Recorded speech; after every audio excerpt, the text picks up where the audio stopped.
plus 3 versets spéciaux pour enlever les sorcelleries. C'est le verset de Moussa alayhi salam avec les sorciers de Pharaon, où Allah dit que Allah détruit la sorcellerie par ses paroles. Et ce sont ces paroles précisément d'Allah Ta'ala qui détruisent les sorcelleries. Donc c'est dans la sourate 7, Al-A'raf, les versets 117 à 122. Et puis sourate 10, Yunus, les versets 81 et 82. Et sourate 20, Taha, les versets 68 à 70. Donc tous ces versets, Fatiha, Kursi, Ikhlas, Falaq, Nas, A'raf, 117 à 122, Yunus, 81 et 82, et Taha, 68 à 70, vous lisez 11 fois chacun. Quand vous avez lu ça, cette eau va enlever la sorcellerie, les djinns, le mauvais œil. Vous allez en boire, vous lavez chaque soir avec 1,5 litre. Vous pouvez vous laver dans la douche, mais il faut faire attention de récupérer l'eau dans une bassine pour jeter dehors, dans un endroit propre, ne pas laisser aller dans les égouts. Vous allez vous laver comme ça pendant 12 jours d'affilée et aussi asperger toute la maison avec cette eau. Si vous avez un problème au travail, dans la boutique ou le restaurant, l'atelier, vous allez tout asperger avec l'eau, ça va partir.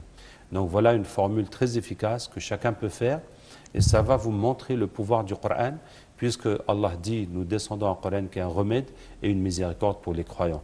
Hein? Quand vous allez vous laver avec l'eau ou asperger votre boutique, ça va tomber sur la sorcellerie comme l'eau sur le feu. Donc ça, c'est un traitement de base que chacun peut utiliser. Maintenant, nous utilisons beaucoup plus de choses. Alors pour bien maîtriser le Coran, est-ce que, oui, je disais, si quelqu'un apprend le Coran, est-ce qu'il peut se soigner en cas d'attaque mystique? Mais alors, a-t-il besoin d'avoir des pouvoirs extraordinaires en plus?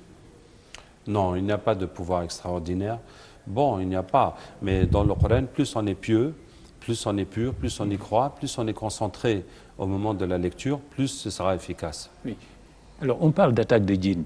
Alors, est-ce que c'est facile? Vous dites que les djinns, quand on préparait cette émission, vous dites que les djinns sont plus faibles que les hommes, mais ce n'est pas ce que les humains pensent. Nous craignons les djinns. Oui.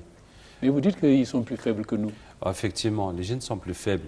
Les djinns sont plus faibles par leur nature. Ils sont créés de feu, alors que nous sommes créés de terre. Oui. Donc, quand les djinns viennent dans nos rêves, comme les raps, donc pour nous c'est un rêve, pour eux c'est la réalité. Donc notre rêve c'est leur réalité. Quand le djinn parle dans ta tête, il fait le waswas pour te diriger vers le mal. Pour eux c'est des paroles, pour nous c'est des pensées. Donc les paroles pour eux, ça vaut des pensées pour nous. Quand nous lisons le Coran, on parle, ça va les brûler, ça peut même les tuer.